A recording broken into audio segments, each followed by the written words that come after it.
de l'actualité, le 24 octobre prochain, décrété jour de deuil national. C'est un hommage aux 52 pèlerins ivoiriens qui ont perdu la vie à la Mecque au cours du Hadj 2015. Une prière a eu lieu en leur mémoire. Nous sommes à 7 jours du scrutin présidentiel ivoirien. La commission électorale indépendante CEI a prorogé de 4 jours la distribution des cartes d'électeurs. Elle va donc continuer jusqu'au mercredi prochain. En Guinée, Alpha Condé obtient 57,85% des suffrages, soit la majorité absolue. Cellou Dalein Diallo enregistre 34,44%. Et comme annoncé, l'opposition rejette ces résultats. Nous sommes dimanche 18 octobre. Bonjour et bienvenue dans ce 13h sur RTI 1. Comment se porte le retraité ivoirien? À l'âge de la retraite, peut-on encore parler d'activité génératrice de revenus? Que renferme la notion de retraite active?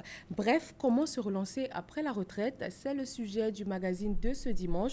Et pour en parler, nous sommes avec la présidente du Fonds international pour le développement de la retraite, Hélène Diarra. Bonjour, Madame Diarra.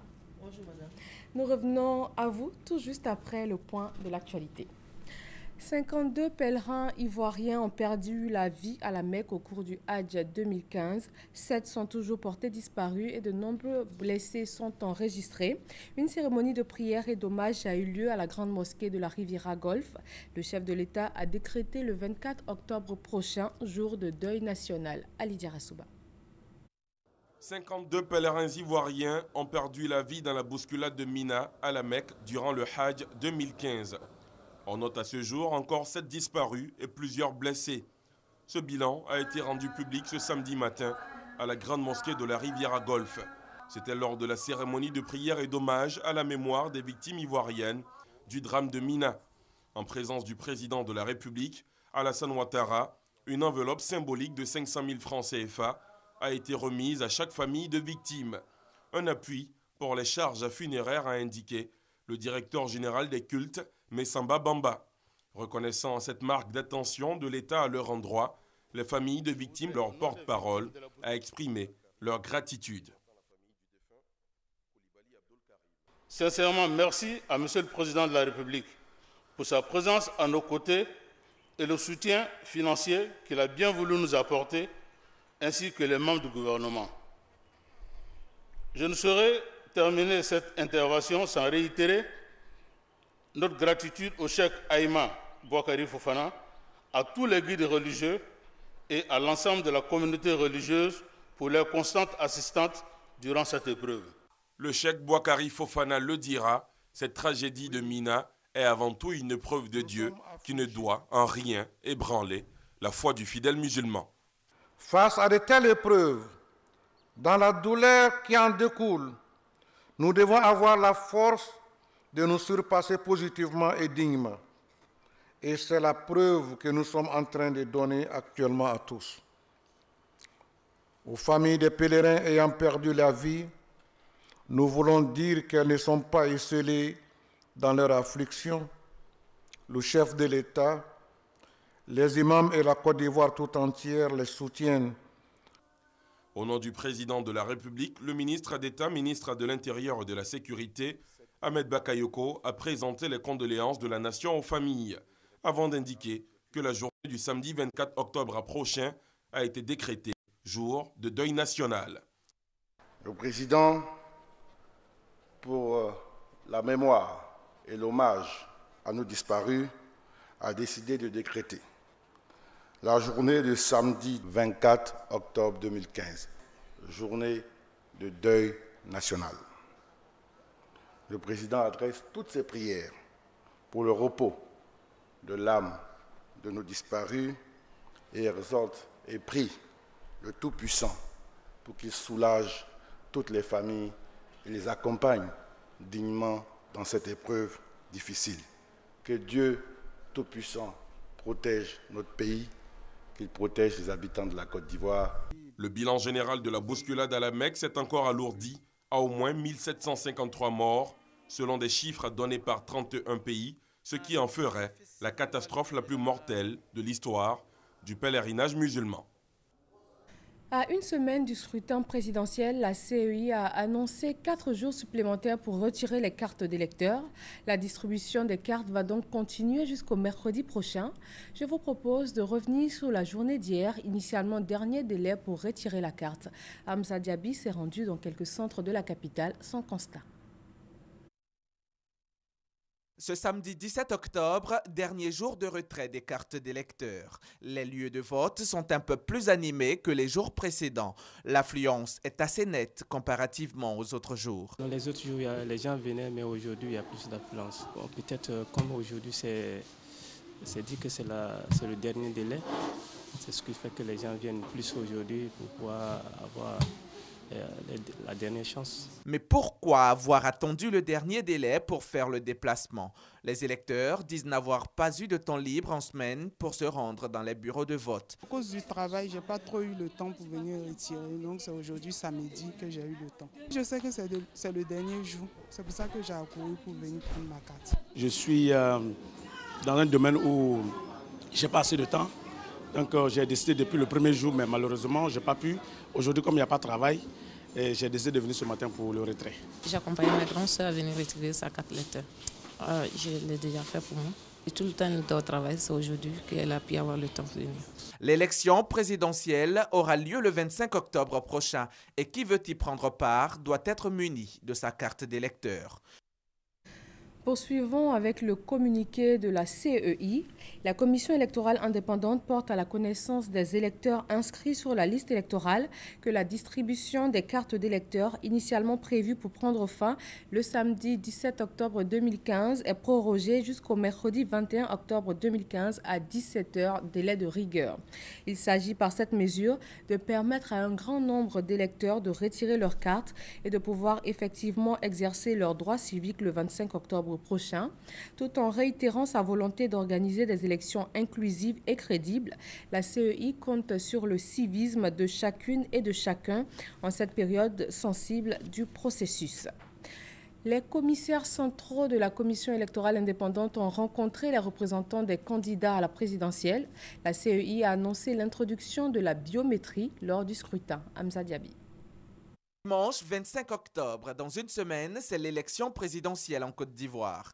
Avant d'amorcer cette dernière ligne droite, le président de la CEI a tenu à rencontrer ce samedi les représentants de tous les candidats pour une discussion franche. L'innovation majeure lors de ce scrutin a été annoncée. Quand l'électeur va arriver, on va faire ce qu'on appelle l'authentification biométrique.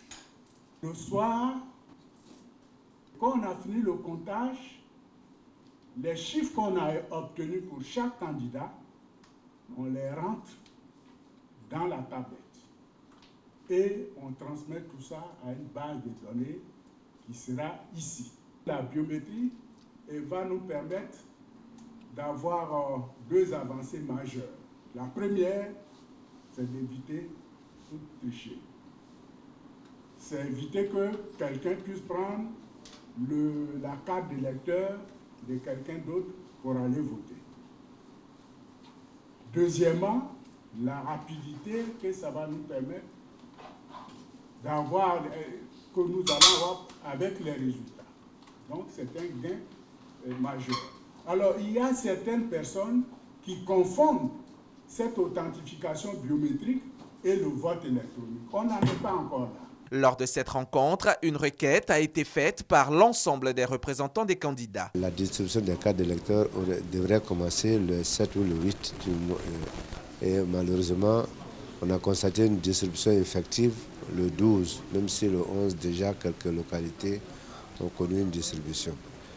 Alors, comme nous constatons que même si l'affluence n'est pas forcément un argument, mais il y a d'autres qui seraient en mesure de prendre leur carte d'électeur si effectivement le temps leur permettait.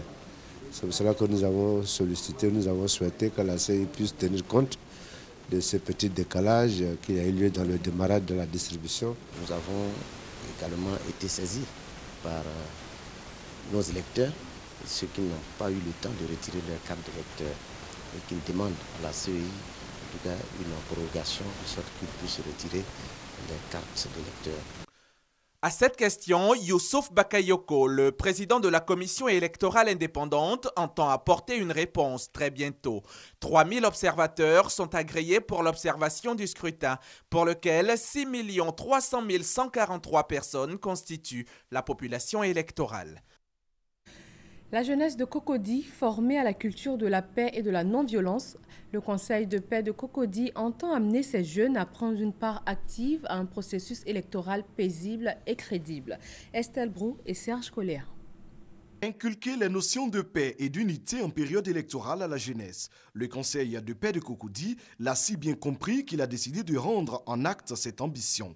Jeunesse et consolidation pour la paix en période électorale, c'est le thème de l'atelier de formation organisé pour appuyer cette initiative. Nous avons précédemment vécu une crise électorale qui a été dramatique, qui a été catastrophique. Donc nous ne voulons pas que cela soit repris cette année 2015. Nous leur demandons de ne pas s'affronter en cas de contentieux électoral, de recourir aux voies légales, de recourir aux voies institutionnelles et aux voies juridiques. Une initiative que les participants entendent mettre à profit. La jeunesse de Cocody est consciente de son rôle, mais on doit toujours continuer à encourager parce que certains actes, certains cas isolés peuvent favoriser un engrenage violent. Donc ce que nous faisons, c'est de sensibiliser et de conscientiser permanemment cette jeunesse-là à son rôle qu'elle a joué. Le Conseil de paix de Cocody est membre de l'organisation non gouvernementale, la Fédération pour la paix universelle. Développer une culture de paix et de non-violence, c'est la mission que s'assigne le Conseil de paix de Cocody en cette période électorale. Le réseau international des femmes chrétiennes de Côte d'Ivoire, lui, a initié une prière spéciale pour des élections apaisées dans le pays. Éric Goré, Hermaniamia. L'élection présidentielle aura lieu en Côte d'Ivoire le 25 octobre prochain. Pour que cette élection se passe dans la paix, toutes les forces vives se mobilisent. Le réseau international des femmes leaders chrétiennes n'est pas en reste de cette mobilisation. Les femmes de ce réseau organisent donc une séance de prière pour des élections apaisées en Côte d'Ivoire. Nous devons nous lever ensemble, les servants de Dieu qui sont en Côte d'Ivoire, afin que tout ce qui n'est pas de Dieu ne puisse pas atteindre les élections. Et que Dieu bénisse la nation ivoirienne. Après cette séance de prière, elles vont sillonner certaines villes du pays pour faire entendre leur voix. Le réseau international des femmes leaders chrétiennes est une association qui a des représentations à travers le monde. Ce réseau est composé de femmes leaders, de pasteurs, de prophétesses et d'évangélistes. Le Premier ministre ivoirien est rentré du Pérou où il a pris part aux assemblées annuelles de la Banque mondiale et du FMI. Les ministres Kabaniale et Abdourahmane Cissé, membres de la délégation, ont eu l'occasion de voir d'autres expériences en termes d'éducation, d'investissement et de croissance du pays. Hervé Blé.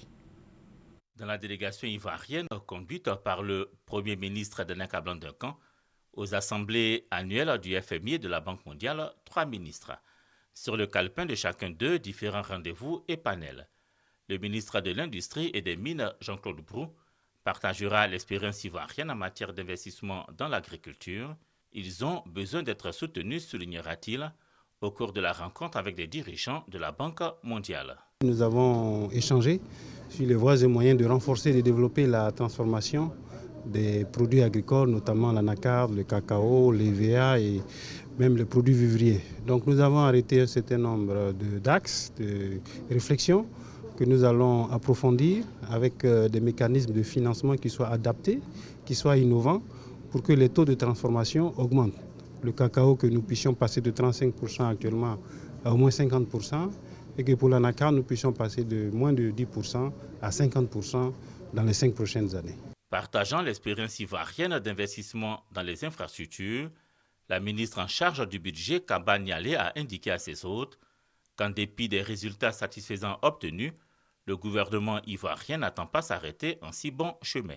Nous avons 25 milliards d'investissements dans le pipeline qui sont identifiés sur 94 projets et il y a 42 de ces projets qui peuvent faire l'objet de financement par le secteur privé et c'est 14 milliards de dollars. Le plaidoyer, la présence de la Côte d'Ivoire, c'est dire que nous avons besoin que les bailleurs de fonds nous accompagnent pour développer cette infrastructure-là parce que cela permet à la Côte d'Ivoire donc d'atteindre dans les meilleures conditions donc son agenda de développement et de réduction de la pauvreté.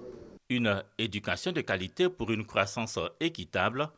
Au cours du panel consacré à cette question, le ministre en charge du budget, Abdourahmane Cissé, a signifié que cet engagement est celui de la Côte d'Ivoire, qui veut s'assurer une amélioration de son capital humain pour un développement durable réussi. 22% du budget de l'État est affecté aux dépenses d'éducation.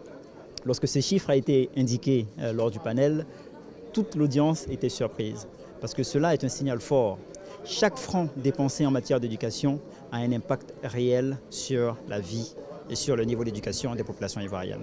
Donc nous allons continuer à mobiliser plus de ressources de sorte à pouvoir financer l'ensemble des besoins de l'État. À son retour du Pérou, il y a quelques jours, le Premier ministre Daniel Kablan-Duncan a annoncé que la Côte d'Ivoire va bénéficier de plusieurs appuis financiers des institutions financières internationales pour le financement de son économie et sur la période 2016-2019. Dans la Bagoué, le conseil régional a construit plusieurs salles de classe pour cette rentrée, un investissement estimé à 325 millions de nos francs pour les localités de Kouto, Kasséré, Kolia et Gbon. Par se reconnaît. Des infrastructures scolaires, le tout d'une valeur de plus de 325 millions de francs CFA, œuvre du conseil régional de la Bagoué qui vise à permettre aux élèves de la région d'apprendre dans de meilleures conditions. Achevé, le président du conseil régional de la Bagoué, Siama Bamba, a remis les clés des bureaux, des salles de classe, des cantines, des logements des enseignants. Ces différentes réalisations s'inscrivent dans le cadre de la politique de l'école obligatoire. Nous voulons aider l'enseignement, nous voulons aider l'éducation parce que nous savions que former nos enfants, c'est garantir l'avenir de la région, c'est garantir l'avenir de la Côte d'Ivoire. Voici pourquoi nous nous sommes engagés résolument dans l'école. Je n'ai pas besoin de vous dire d'en faire bon usage, puisque vous en avez besoin, vous avez exprimé le besoin. C'est vrai, on aurait souhaité faire mieux. Donc, nos papas nous disent que le Margouya ne sait sa belle famille qu'en fonction de sa mère. Ces infrastructures scolaires, selon le conseil régional de la Bagoué, permettront à plus de 1000 enfants de bénéficier de formations et d'enseignements pour cette année scolaire 2015-2016. Sécurité au sein du fleuve Mano. Des unités ont été installées depuis 2013 avec pour mission le renforcement de la confiance entre les populations des zones frontalières. Elles ont été remobilisées par le ministère de l'Intégration africaine et des Ivoiriens de l'extérieur. Guillaume Zéré et Herman Niamia. Malgré des satisfactions, le sujet sur les conflits frontaliers est encore d'actualité. À preuve, cet atelier initié par le ministère de l'Intégration et des Ivoiriens de l'extérieur à l'intention des membres des unités conjointes pour le maintien de la paix et la sécurité au sein du fleuve Mano. Un atelier qui à thème devrait essentiellement contribuer à renforcer la confiance entre les populations qui vivent dans les zones frontalières. La question foncière est même au cœur de plusieurs conflits dans la partie ouest de la Côte d'Ivoire. Et pour cette question-là, il faut une approche très mesurée. Vous avez l'unité de Toulepleu, qui était vraiment un modèle dans la résolution de plusieurs crises qui sont survenues à la frontière Côte d'Ivoire-Libéria, dans cette zone-là, par exemple. Toulepleu a été vraiment champion dans la matière. Donc c'est vraiment un modèle de réussite pour nous. Et nous voulons que les unités de Taï, de Tabou et de Danané aussi puissent tirer les leçons et apprendre de Toulepleu ce qui a marché là-bas. Le partage des expériences au cours de cet atelier va également permettre de mesurer la capacité d'action de chaque unité afin d'y apporter la solution à son opérationnalité. Une efficacité qui demande également la forte implication des États membres de l'Union du fleuve Mano à ce projet. Ce sont des instruments qui sont très peu connus, qui ne sont pas encore réellement pris en compte par les différents États membres. Il s'agit donc d'amener nos États à s'approprier ce concept et à faire en sorte que ces unités soient véritablement encadrées et pour leur permettre de jouer leur rôle de maintien de paix, de cohésion sociale. Le projet de maintien de la paix et de la sécurité au sein du fleuve Mano a démarré depuis 2012 avec la révision du 5e protocole qui a mis un point d'honneur à l'installation des unités conjointes composées de 14 membres. À Agboville, dans l'Agnebi-Tiassa, c'est une centaine d'ex-combattants qui viennent d'être réinsérés dans le tissu socio-professionnel. Ils ont vu leur projet financé par la Banque africaine de développement à hauteur de 130 millions de nos francs. Michel Mambo. À Agboville, dans la région de l'Agnebi-Tiassa, ces ex-combattants répondent à l'appel de la CCSR, la cellule de coordination, de suivi et de réinsertion. Plusieurs d'entre eux reçoivent ce jour le financement de leurs différents projets dans les domaines notamment du transport, de l'agropastoral et de la revalorisation des déchets plastiques. Un nouveau départ pour Marcelin Ouanda. Mon projet, c'est la valorisation des déchets plastiques. Voilà, soit transformer ça en pavés et autres. On a été voir des ex-combattants. Nous avons pris conscience que c'est par le travail qu'il faut devenir quelqu'un. Ce n'est pas par la politique. Après 30 jours passés dans des centres de resocialisation, ces jeunes ont acquis de nouvelles valeurs. Selon le coordonnateur de la CCSR, Ago Christian, ils sont fin prêts pour cette nouvelle aventure. Le suivi, rassure-t-il, sera assuré. Il s'agit pour nous de leur mettre les moyens de production et nous allons les suivre. Donc il y a un suivi qui s'étend sur un minimum de 6 mois, d'où ils vont bénéficier d'un encadrement beaucoup plus accéléré, qui va nous permettre de les suivre pendant cette période, de nous assurer que leur activité arrive vraiment à maturation. L'opération pilotée par la CCSR est financée en grande partie par la Banque africaine de développement, BAD, à hauteur de 132 millions de francs CFA. Elle prendra également en compte des jeunes de la commune. Les régions du Tongpi, du Cavalier et du Guémont, dans l'ouest de la Côte d'Ivoire, enregistrent une forte dégradation de leurs infrastructures sociales de base. Le projet de reconstruction post-conflit et de développement communautaire a présenté la matrice des interventions, cela après une période d'études sur le terrain. F. Boy. Les infrastructures des régions du Guémont, du Cavalier et du Tongpi, pistes rurales, écoles, centres de santé, ouvrages d'hydraulique villageoise, marchés, sont dans un état de dégradation avancée et ou en nombre insuffisant. Un tableau peu reluisant que vient reverdir le Programme national de développement communautaire, PNDC, à travers le projet de reconstruction post-conflit et de développement communautaire, PRPC-DC, dans le district des montagnes. Après une longue phase d'études, aujourd'hui, la ville de Mans abrite la cérémonie de présentation de la matrice des interventions.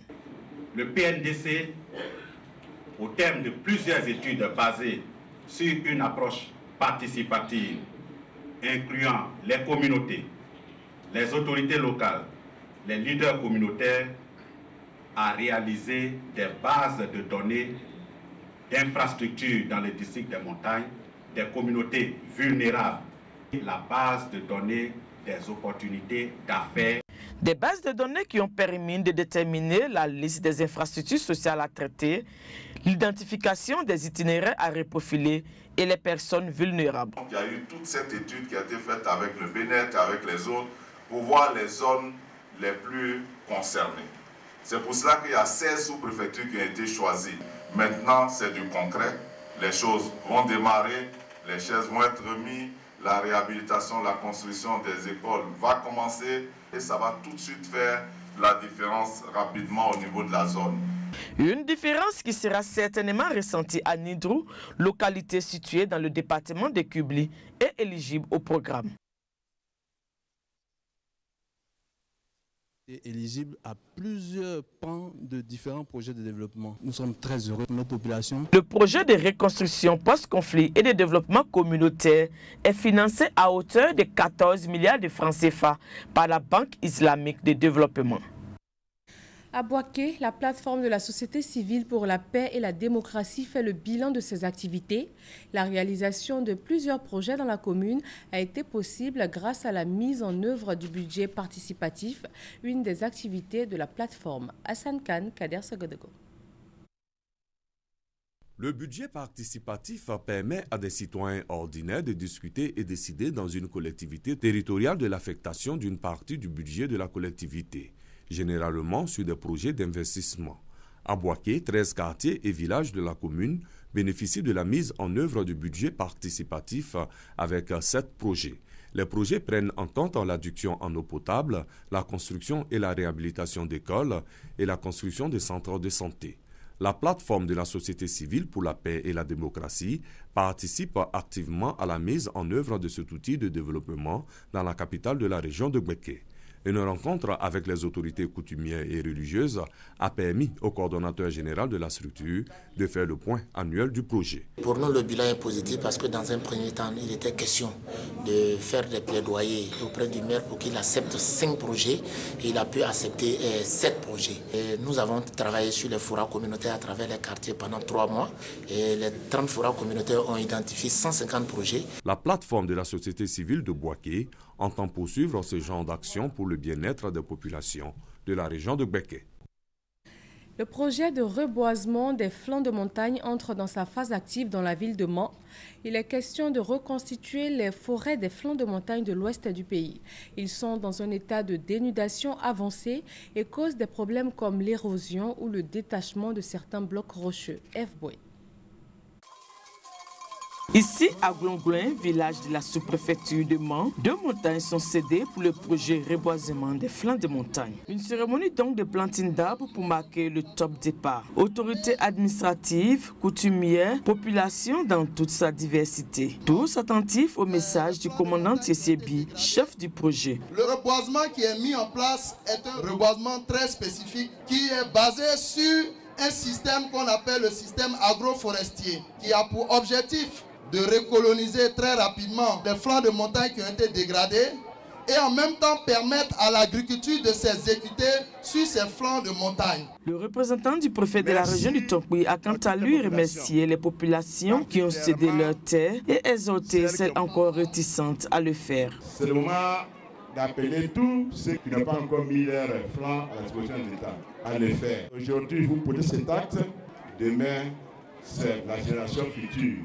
Vos enfants, vos petits-enfants qui seront les plus heureux. L'État est venu pour vous accompagner. Après donc les différentes interventions, direction sur le site apprêté pour l'occasion. Une ascension pas du tout facile, mais la cause en vaut la peine. Là, sur des bandes de terre qui respectent un plan architectural bien précis, on se transforme en reboiseur. Le projet reboisement des flancs de montagne couvre une période de 5 ans. À terme, il est question d'ici à 2019 de reconstituer au moins 5000 hectares de forêt des flancs de montagne du Grand Ouest.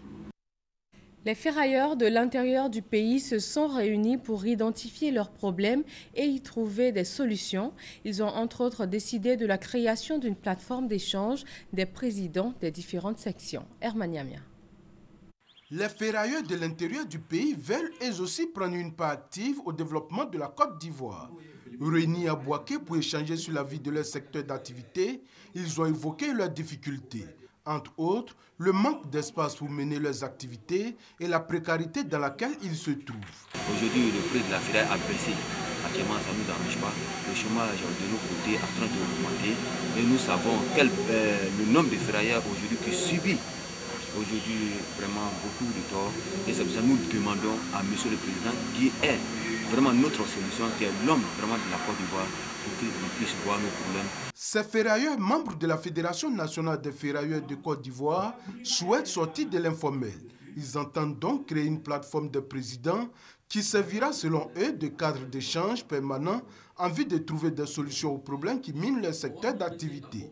Mais déjà, ils souhaitent la levée du décret portant annulation de l'exportation de la ferraille pour leur permettre de couler leurs marchandises.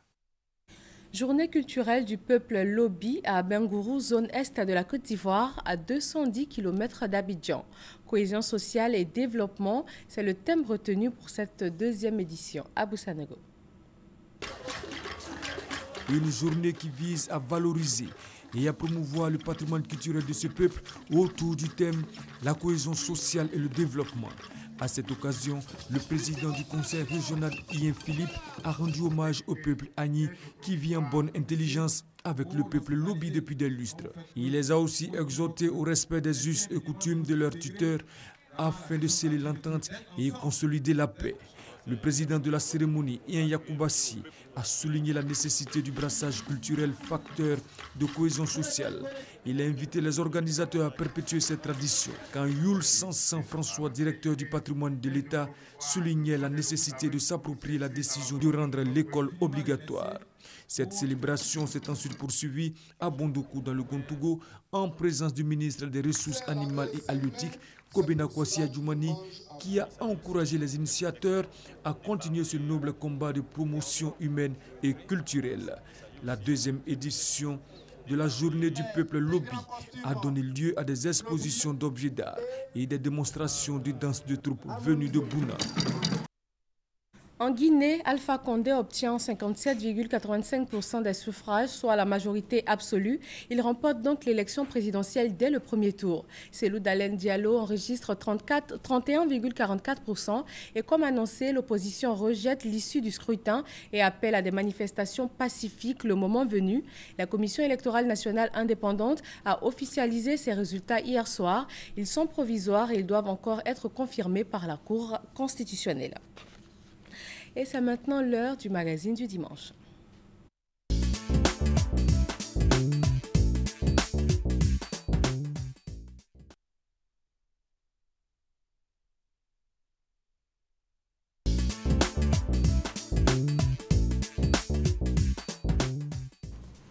Bienvenue dans le magazine de ce dimanche. Nous parlons aujourd'hui de la retraite. Comment se relancer après cette période sensible?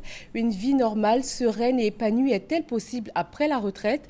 Hélène Diarra, PDG du FIDRA, le Fonds international pour le développement de la retraite active, est avec nous pour répondre à ces questions. Rebonjour Madame Diarra. Bonjour Madame. Alors, nous allons suivre le reportage de Astou Touré et Sita Soro. Elle tente de nous dire si la vie après la retraite peut être aussi épanouie qu'avant.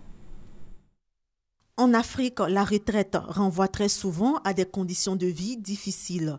La Côte d'Ivoire n'échappe pas à cette réalité.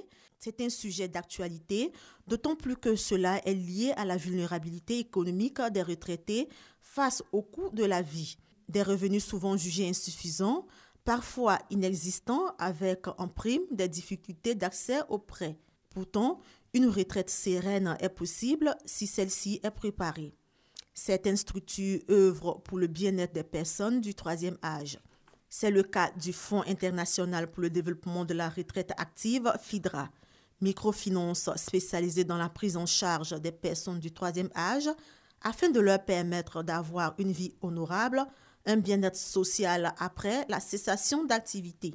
Le FIDRA est un système financier décentralisé qui met à la disposition des retraités des produits financiers et non financiers. Les produits financiers sont des prêts ou des épargnes, c'est-à-dire des prêts ordinaires et scolaires, épargne ordinaire et investissement. Ajoutez à cela des produits d'assurance, en l'occurrence FIDRA Sérénité Famille et FIDRA Assurance Santé et d'autres prestations. Rappelons que le FIDRA est une institution implantée dans le pays avec près d'une vingtaine d'agences. Alors, Madame Diarra, l'âge de la retraite en Côte d'Ivoire, à partir de 60 ans dans le privé, 65 ans dans le public, on voit des retraités qui se reconvertissent à d'autres activités, d'autres pas. Donc, de façon générale, comment est-ce qu'on peut définir le retraité? Qui est retraité aujourd'hui? Merci, Madame. Le fonctionnaire, agent de l'État ou travailleur qui a cessé son activité salariée en ayant rempli des conditions d'âge et ou de durée de service, qui reçoit une pension de retraite communément, qui reçoit un revenu de remplacement communément appelé pension de retraite, versé par un organisme social auprès duquel il s'est acquitté de ses cotisations. Voilà comment nous pouvons définir le retraité sur le plan social et financier. D'accord. On note que les personnes âgées de 60 ans et plus représentent 4,15% de la population ivoirienne. Est-ce que ces personnes ne pourraient pas apporter un plus à l'économie du pays? Est-ce qu'elles ne sont plus aptes à apporter quelque chose, par exemple leur expérience? Bien sûr que oui. C'est notre combat quotidien. Les retraités, toutes ces personnes qui partent à la retraite sont en pleine possession de leurs capacités physiques et intellectuelles. Elles sont souvent en bonne santé. Elles peuvent donc apporter participer au développement économique et social du pays. Les retraités constituent une véritable force économique. À la retraite, on peut encore servir son pays. À la retraite, on peut encore donner le meilleur de soi-même. C'est pour cela que nous développons ce concept de la retraite active. Parce que les retraités peuvent donner encore le meilleur d'eux-mêmes. Ils ont une riche expérience, ils ont un fort potentiel qu'ils peuvent mettre à la disposition du pays. On parle donc de plus en plus de retraite active, comme vous venez de le dire. Que renferme cette notion, surtout quand on se dit la plupart du temps que la retraite, c'est pour se reposer après des années de travail? Oui, on pourrait dire que la retraite, c'est pour se reposer après des années de travail. Mais pour paraphraser un gérontologue, la retraite, c'est un océan de liberté dans lequel on peut facilement se noyer à force d'inaction. Les retraités doivent pouvoir participer au développement économique et social du pays. La notion de retraite active, qu'est-ce qu'elle renferme? La retraite active, c'est utiliser ses capacités physiques, intellectuelles et morales pour donner un nouveau sens à sa vie. Le retraité doit pouvoir bâtir son projet de vie. Et le projet de vie à la retraite doit être un projet à long terme. Il y a autant de retraités qu'il y a de projets de vie à la retraite. Et est-ce que l'idée de retraite active vient seulement pour renflouer les caisses du retraité ou bien est-ce que c'est une manière de maintenir sa santé physique et psychologique? La notion de retraite active n'est pas liée seulement aux gains financiers. Nous avons des retraités qui n'ont pas de problème de revenus financiers à la fin du mois. La retraite active, c'est un tout. Il y a les revenus financiers. Certains peuvent bâtir leur projet de vie de retraite pour avoir des revenus financiers pour compléter leur revenu de remplacement qui est la pension de retraite. D'autres personnes peuvent bâtir leur projet de retraite pour se sentir utiles à la société, pour appartenir, pour être intégrés dans la société. Donc la notion de retraite active renferme, c'est un ensemble. D'autres peuvent bâtir leur projet de retraite pour se porter, pour mener des activités, pour être en bonne santé. Donc tout ceci renferme la notion de retraite active. Ce n'est pas seulement les revenus financiers, c'est un ensemble. Donc je disais tout à l'heure qu'il y a autant de projets de retraite qu'il y a de retraités. Et vous parlez donc de projets de vie de retraite. Est-ce que ces retraités-là aussi ont toujours les moyens, peut-être physiques et puis aussi économiques, de se lancer dans une nouvelle activité? Bien sûr, d'abord, ils ont les capacités physiques et intellectuelles. Comme je le disais tout à l'heure, lorsqu'on parle, ceux qui partent à la retraite sont souvent en pleine possession de leurs capacités physiques et intellectuelles et elles sont souvent également en bonne santé. Elles peuvent se réorienter. Donc, disons que la retraite, ce n'est pas une fin en soi. La retraite, ce n'est pas l'abandon de toute forme d'activité nouvelle utile. La retraite, c'est plutôt une réorientation. Et je demanderais même aux retraités d'abandonner cette idée de retraite qui signifie un abandon, de plutôt utiliser le mot réorientation. Le mot réorientation qui veut dire une continuité dans l'action, voire même une action nouvelle. Donc le retraité peut toujours entreprendre des activités à la retraite. Il peut toujours servir le pays. Est-ce qu'il est donc indispensable donc, de se réorienter, comme vous l'avez dit? Qu'est-ce qu'on peut répondre à ces personnes qui trouvent que se réorienter, c'est éviter d'être dans le cauchemar de la retraite, à ces personnes qui disent qu'il faut plutôt préparer sa retraite qu'après essayer de se réorienter? Bien sûr, il faut préparer sa retraite, mais lorsqu'on n'a pas eu le temps de préparer sa retraite, il faut se faire accompagner pour bâtir ce projet de vie, pour donner un sens à sa vie. Lorsqu'on n'a pas pu préparer sa retraite, ce n'est jamais trop tard. Lorsqu'on n'a pas pu la préparer, il faut se faire accompagner pour bâtir ce nouveau projet de vie, pour donner un sens à sa vie. Mais l'idéal, c'est de préparer la retraite lorsqu'on est encore en activité. Et je vais vous dire que la Côte d'Ivoire vient de connaître les 8 et 9 octobre ses premières sessions de préparation à la retraite. Et ces sessions de préparation à la retraite vont permettre à ceux qui sont encore en activité d'aborder cette autre partie de leur vie avec optimisme et confiance. Parce que ces personnes seront outillées pour bâtir leur projet de vie, ces personnes seront outillées pour affronter la transition travail-retraite avec confiance et sérénité. Donc l'idéal, c'est de pouvoir préparer sa retraite. Mais lorsqu'on n'a pas eu le temps de préparer sa retraite, il y a des institutions financières sur la place qui peuvent vous accompagner pour donner un nouveau sens à votre vie. Nouveau sens, nouveau départ. Alors, quand on préparait cette émission, il y a beaucoup qui nous disaient à 60 ans, 65 ans, est-ce qu'on peut réellement prendre un nouveau départ? Qu'est-ce que vous en dites, Madame Diarra? Oui, à 60 ans, on peut réellement prendre un nouveau départ dans sa vie. Lorsque vous avez cessé votre activité salariée, votre activité professionnelle, vous prenez votre retraite, c'est un nouveau départ dans la vie. Vous n'êtes plus le grand administrateur ou le grand directeur, mais vous demeurez la même personne. Vous avez encore beaucoup d'expérience en vous. Donc c'est un nouveau départ dans la vie. La retraite est un nouveau départ dans la vie. Et vous avez initié des journées de retraite active. Cette année, le thème, c'était la problématique du vieillissement actif en Côte d'Ivoire. Qu'est-ce qui est ressorti de cela? Merci, madame. La journée de la retraite active que nous avons organisée, c'est la deuxième édition. C'est d'abord pour rendre visibles les actions des seniors et